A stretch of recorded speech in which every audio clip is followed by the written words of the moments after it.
Hey, I'd like to welcome you to another episode of Mission Matters. My name is Adam Torres, and if you'd like to apply to be a guest in the show, just head on over to missionmatters.com and click on Be Our Guest to apply. All right, so today is a very special episode. This is probably two and a half years in the making. I finally got Dave Noll on the show. He is the TV show creator of 60 plus TV series, and he's also a creator of the Chopped franchise, which we all know and love. And I'm proud to announce Dave has just released a new book, The Visionary in Charge, 7 Simple Rules, because just one extraordinary idea can change your life. Dave, hey, long time in the making. I'm so happy to have you back on the show, and we finally get to talk about your book. Welcome. And Dave Noll is a huge Mission Matters fan and a huge Adam Torres fan. So thank you very much. This is awesome. All right, Dave. So we got a whole lot to talk about today in the book, and there's just I just want to know your questions. I'm so excited. So many nuggets here. Well, we're going to start this episode the way that we start them all, with what we like to call our Mission Matters Minute. So Dave, at Mission Matters, our aim and our goal is to amplify stories for entrepreneurs, executives, authors, experts, and entertainers. That's what we do. Dave, what mission matters to you?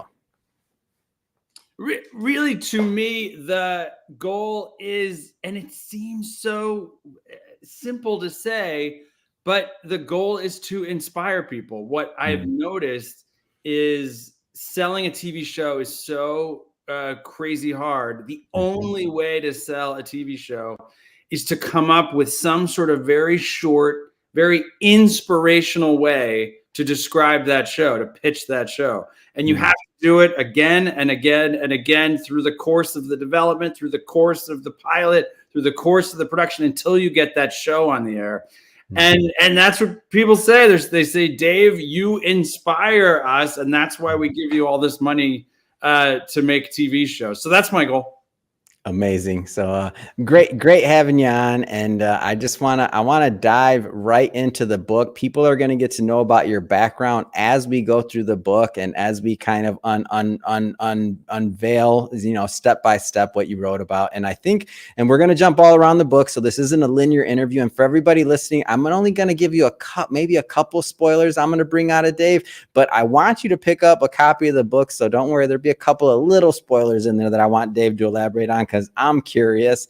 And I guess just to get us kicked off here, what inspired you to finally get the book out? Because I've been talking to you about this for years now. And what was the impetus? What was the moment where you're like, all right, this has to happen?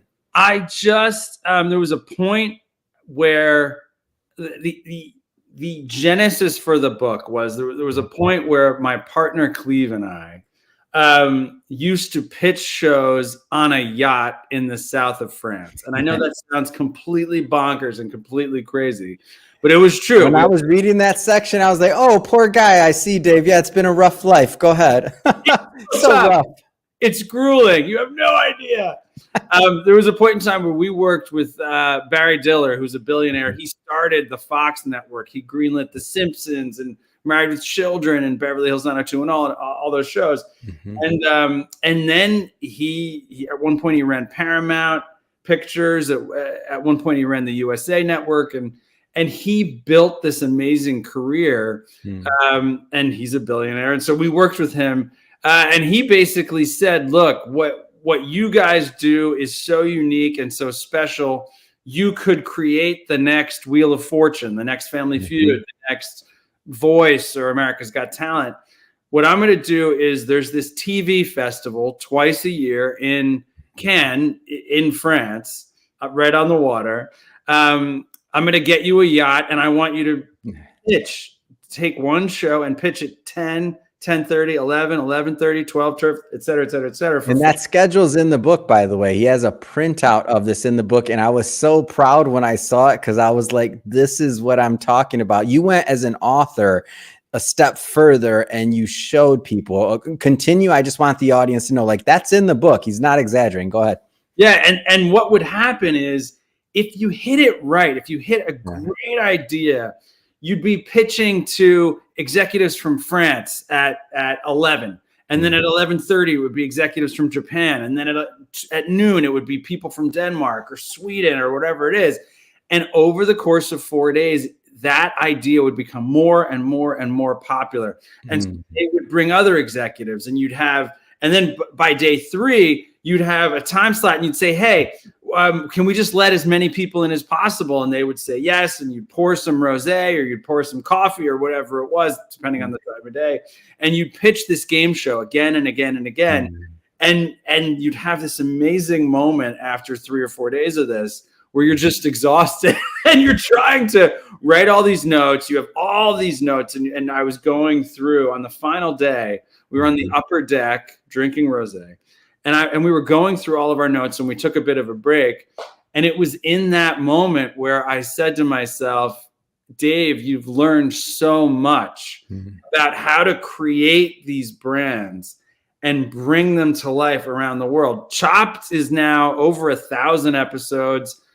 Chopped Canada, Chopped South Africa, Chopped Dubai on season 3. And it's become a big thing. Creating these brands, this is a series of steps, a series of rules that people should learn about. And so I just started writing all these stories down on these colored note cards.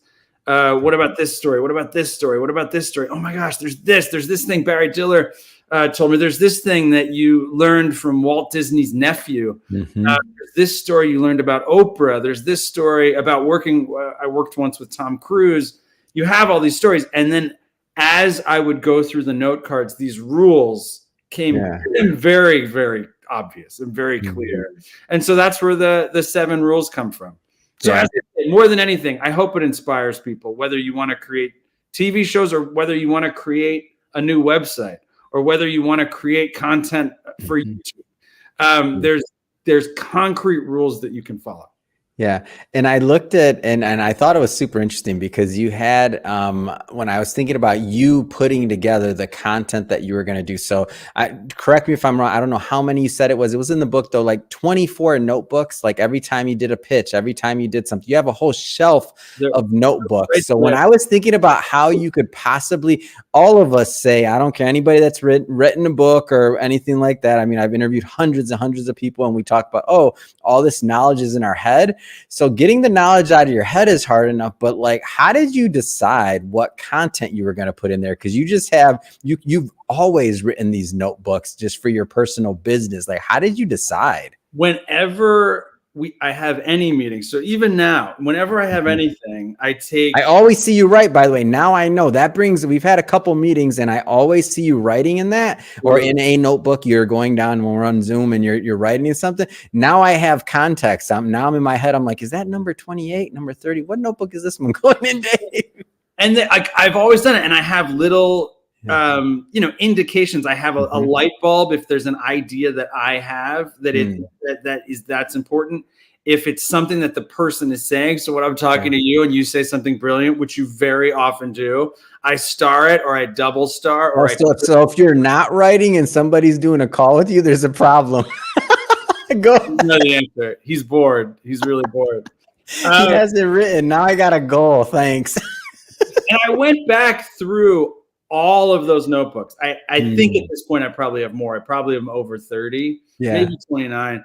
And I have all these black and brown notebooks that are all this same size that I've been doing for years. I went through all of those notebooks, and those stories, all those things I've learned, as I say, when it was good, when I was like, I got to tell this story, I would put it on a colored note card, put it in the stack.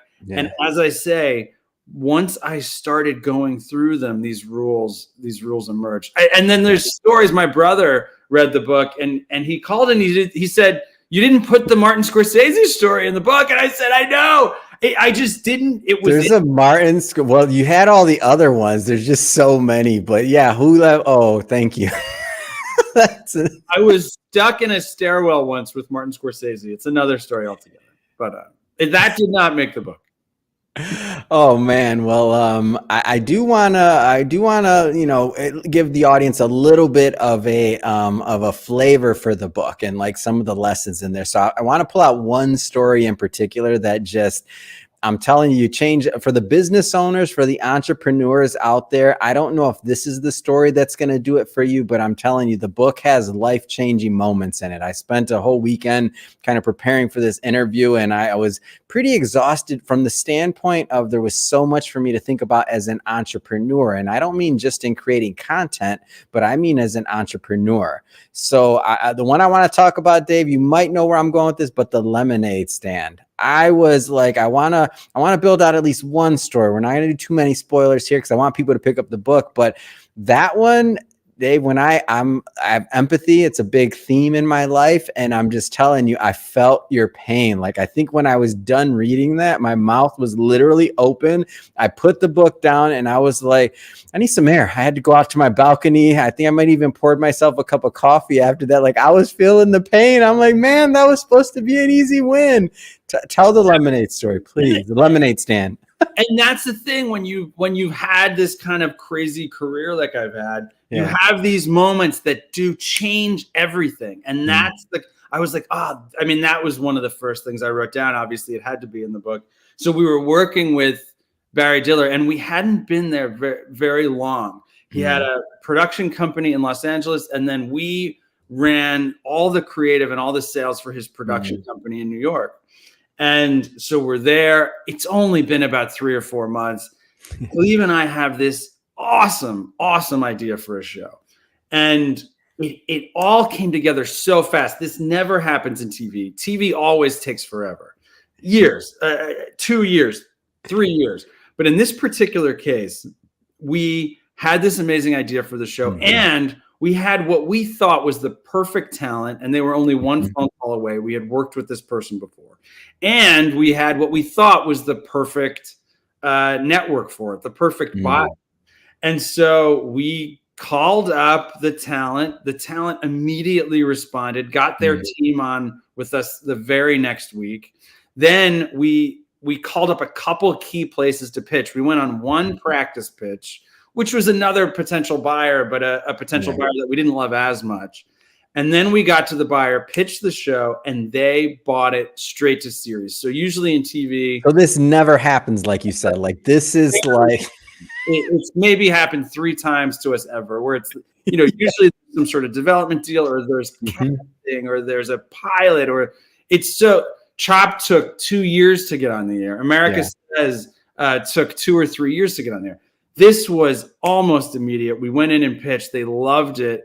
And we said, because we knew it was good, you have to go right to 10 episodes. And they said yes. And so, Adam, it was so my job was to go in once a month and tell Barry Diller and the board, and it's this scary group. I was scared reading it because of the buildup. When the readers, when you listen to this, you're going to hear how Dave also shares how he met Barry Diller, like everything around that. I mean, there's story after story. Continue. I just want the readers to know, like, he tells this story in the book. Go ahead. It's a terrifyingly I was scared room. It's this gigantic conference room in New York. You can see the Hudson River out the window. It's all these, as I say, lawyers, money people. They're all there. And my job is to go and present, here's what we're doing.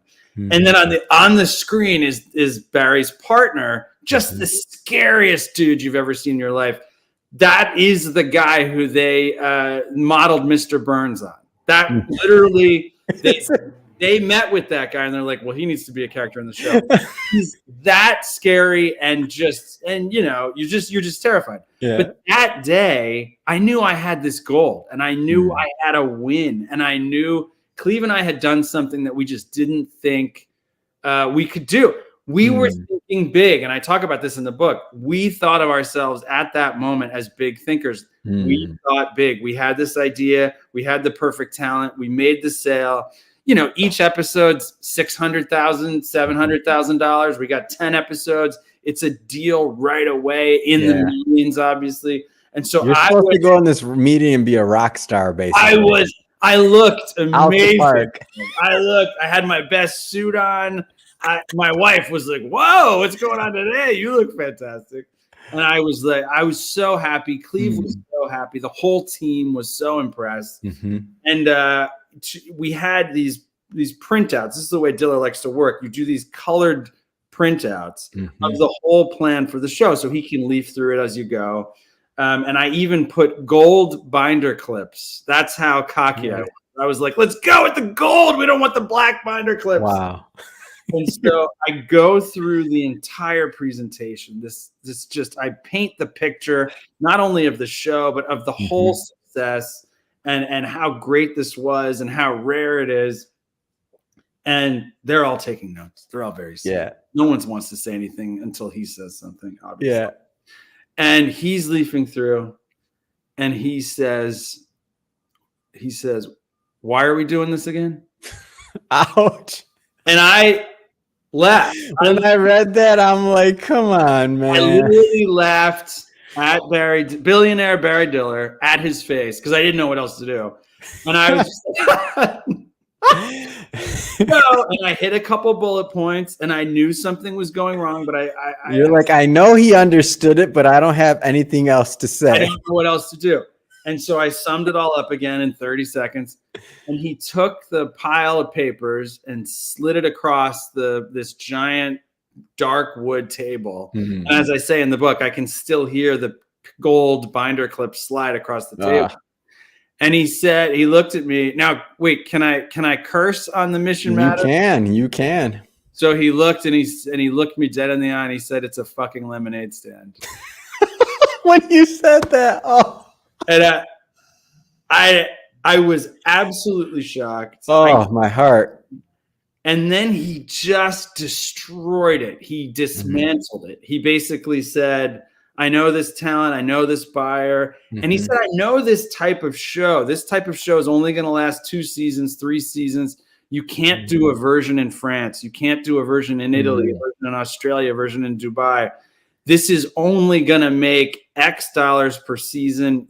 He's like, I'll give you the benefit of the doubt. It lasts 3 seasons. I know how much this costs to make. Grand total, you're going to make us $4 million. I'll give you the benefit of the doubt. $5 million. It's a fucking lemonade stand. It just destroyed me because basically everything we had created up until that point, I was depressed. I went back upstairs to our giant development space. And we had this huge room with this giant whiteboard with, I have the number there. I think it was like 84, 86 different shows, all on this huge board, gigantic board, 86 shows on it. And I said, Cleave, I'm really sorry. Here's what happened. And then I erased every show that wasn't the lemonade stand. And we were left with 8 shows. Wow. What it taught me is we were thinking big. We were thinking as big as Cleave Keller, not a billionaire, and Dave Noll, not a billionaire, not a Jew, as big as we possibly could. And we're talking to Barry Diller, who knew in depth how valuable a Wheel of Fortune or a Family Feud. And so he said, he destroyed me. But then over the course of the next couple of weeks, he said, look, you and Cleave were brought in to create the next Wheel of Fortune. You have the unique ability to create the next Survivor, the next America's Got Talent, the next House Hunters, the next Price is Right. Do that. Don't do anything else. Because he would say it takes the same amount of time to make your crappy $6 million as it does to make hundreds of millions of dollars. So don't bring me a show ever again unless you see a clear, obvious path to over $100 million globally. And it changed everything we've ever done ever since that day. Yeah. What was Cleave's response when you came back? Because I feel like I can even ask questions about Cleave because I feel like I know you, Cleave, if you're watching this, but even though we've never talked, but I've always heard her name out of your mouth, obviously, whenever we talk, because that's your partner there. But how did she feel? I was trying to put myself in her shoes.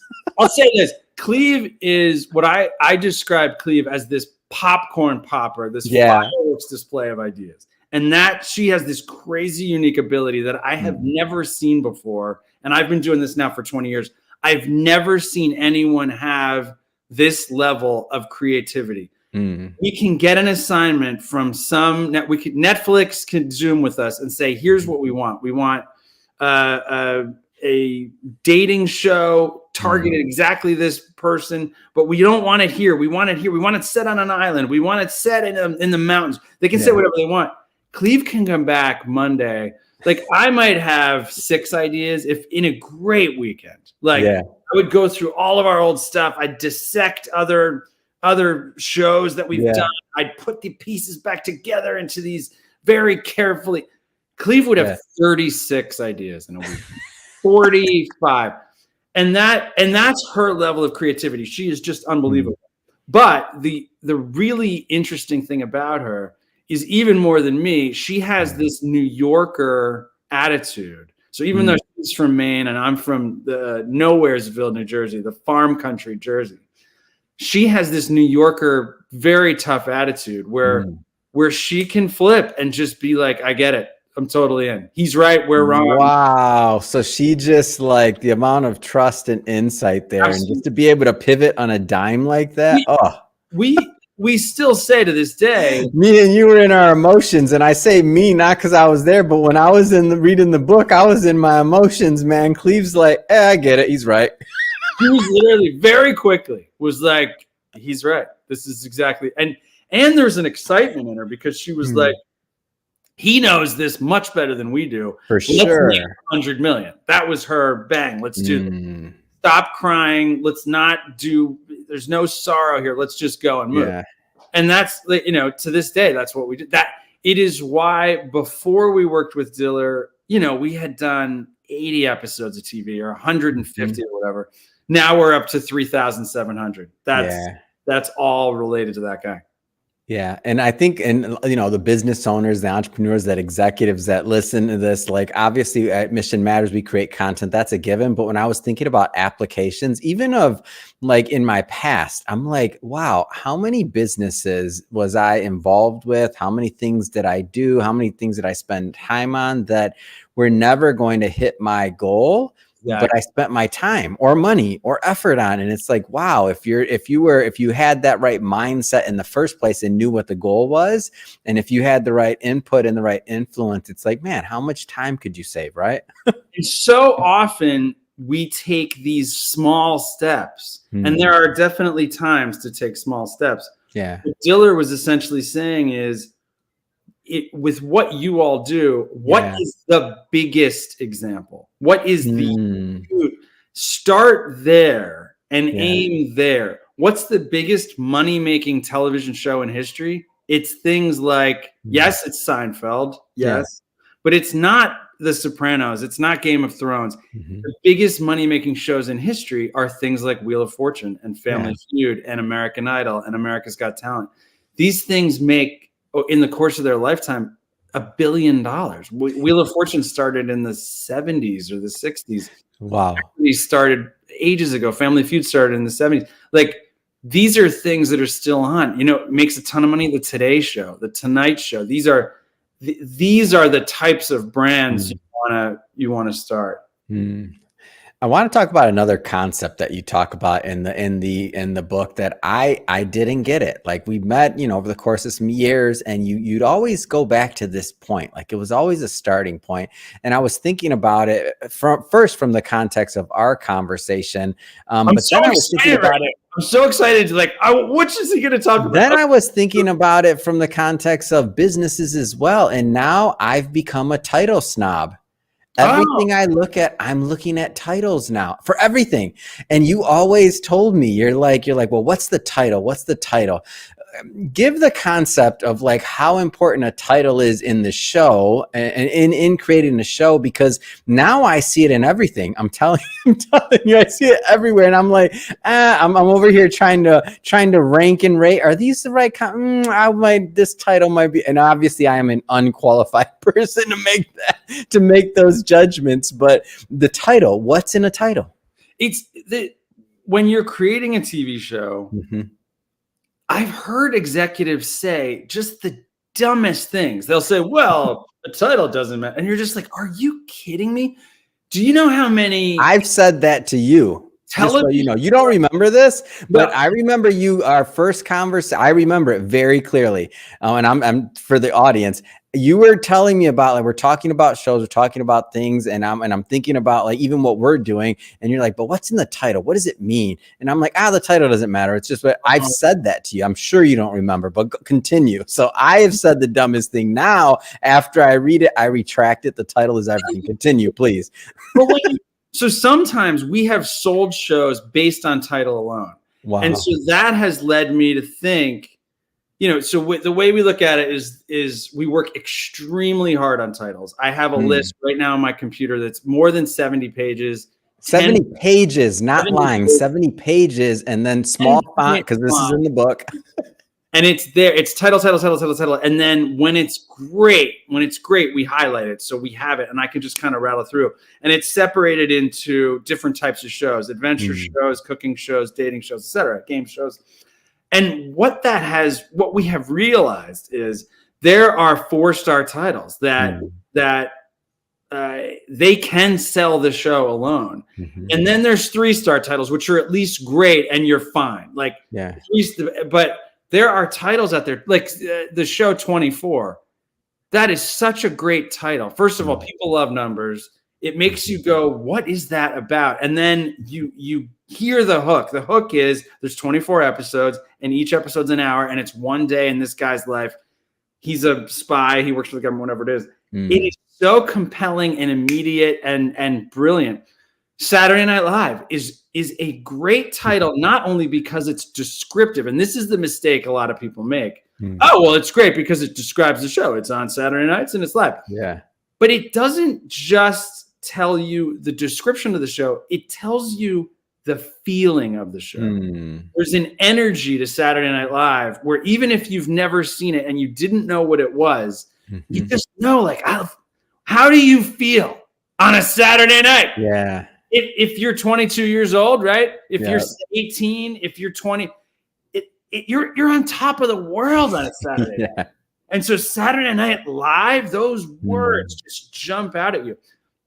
And it's really obvious when people make just gigantic mistakes. And like the one I talk about, there was a show, there was soap operas back in the day. One was called Edge of Night, and one was called The Search for Tomorrow. Yeah. And Tom Cruise does this amazing, awesome science fiction action movie. Is, I think, one of the greatest sci-fi action movies of all time. And it's called, when it came out, I think it was called Edge of Tomorrow. It's such a bad title that people never remember this movie. And you know it's bad because in the interviews before the movie came out, the stars couldn't remember the title. So that's if you can't even remember the title of the movie. If you're in Die Hard, you don't forget Die Hard. If you're in Lethal Weapon, you don't forget Lethal. If you're in The Matrix, you know you're in The Matrix. Yeah. If you're in a movie called Edge of Tomorrow and the stars are going, so the reason why I chose Edge of Night is because, and you're like, no, the poster's behind you. It's called Edge of Tomorrow. So they knew it was bad. And basically the producers realized when the movie came out and in all those focus groups, saying, I can't remember it. I can't remember it. It's so lame. Edge of Tomorrow. Yeah. Just what's the feeling you get? The edge of is a if that was like a I don't know, a lame 70s love song. Yeah. I love you till the edge of tomorrow. That's what it makes me feel. But an epic science fiction action movie. So when they put out the DVD, one of the taglines for the movie was "Live, Die, Repeat." They knew it tanked. So when they put the DVD out, and any marketing you see to this day, it's now called "Live, Die, Repeat," and in very small font they say "Edge of Tomorrow." But there's an example of it. If as a person who creates and a person who works in show business, I'm so offended on behalf of the thousands of people that worked on that movie, right? Or 1,000 people worked on that movie. That should have been a huge movie. And instead it was fine. I talk about The Town, which is this Ben Affleck movie that people don't remember. Oh, I have to see that one now because I feel like more people are going to see The Town because you wrote about it. Actually, The Town is one of these great action-packed, edge-of-your-seat crime movies that could have been nominated for an Oscar in multiple categories, and it's called The Town. It's the way you described it in the book, I was cracking up. I was like, you're right. It does feel like this small town, cute, quaint, like whatever. It's not about Boston or about. It's literally like a middle school play. Like, oh, what play are you in, Sally? Oh, man, it's called The Town. It's about our town. Like, and it's this insane. It's got Oscar winners in it. It's this amazing movie. And The Town did not do well. Yeah. And I would imagine it's because it's called The Town. I've been taking a poll of my friends or anybody I talk to, and I'm just trying to find somebody that's seen it now. I'm like, did you watch The Town? And they're like, what is that? Like, if they did see it, like I'm taking a poll and I'm going to continue to do it. It's just one of my things now. So I want to find somebody that saw it. And if they saw it, they don't remember it because they don't remember the title. And so I went like a crazy person. I went through 30 or 40 years of TV, movie, books, and song titles. Went through all these hits, only the hits.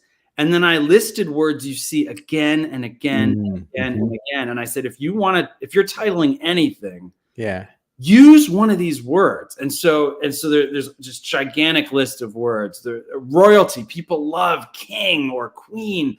America, they love the word secret. Everybody loves. There's words you see in hits again and again and again.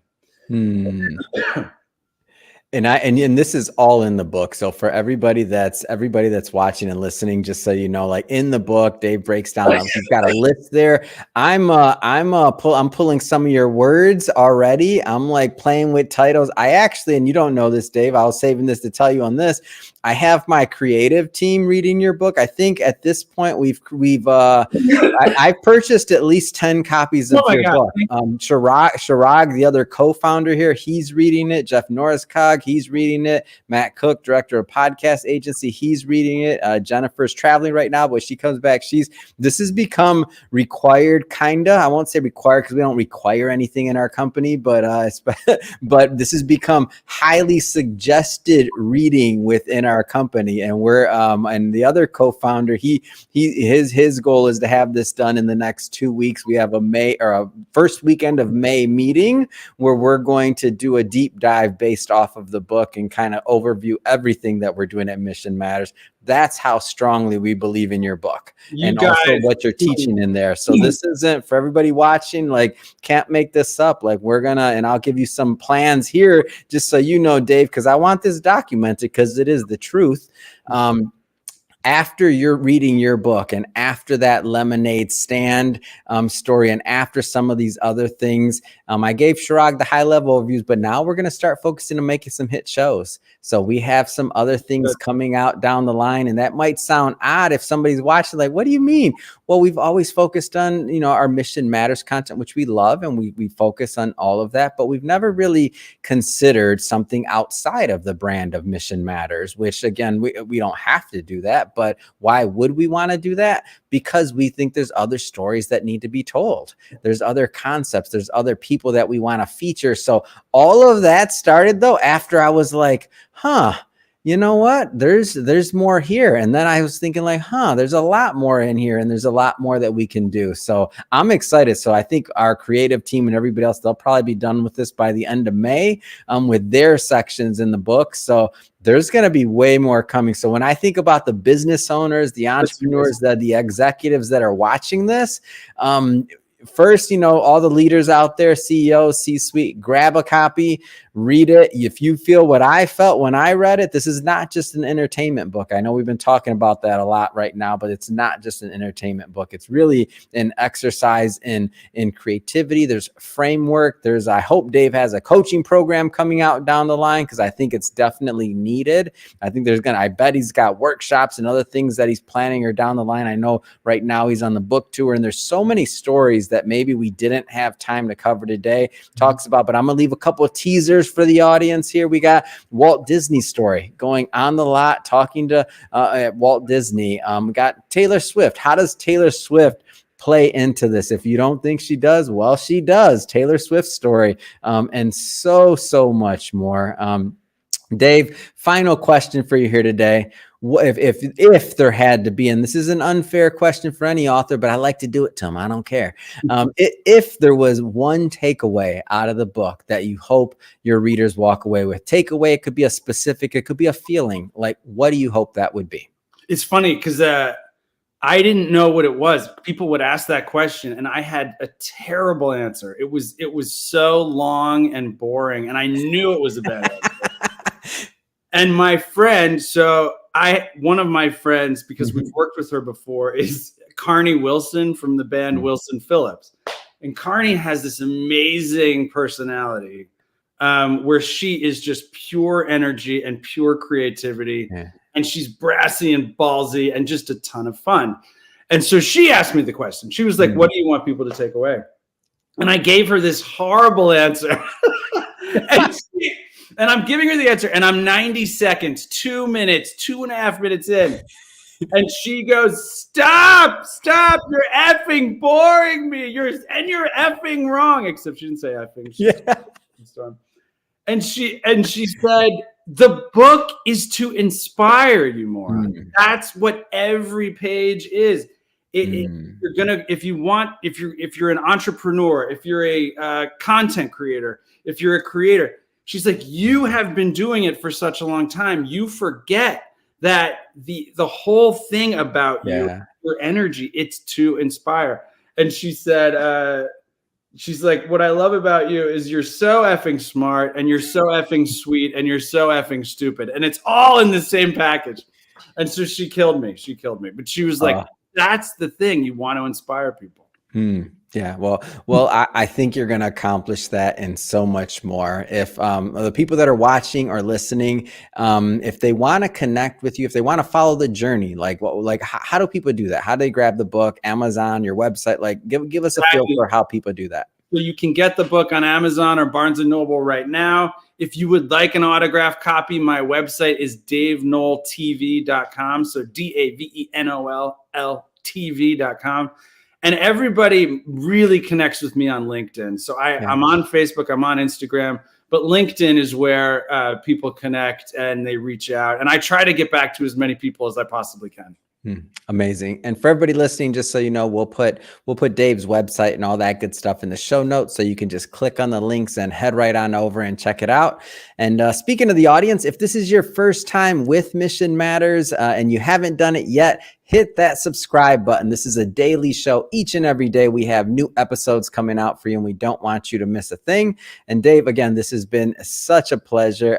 Can't wait to continue to watch your journey and to watch this book continue to be successful, gain more momentum, because I know I'm going to hear your name everywhere. So thank you.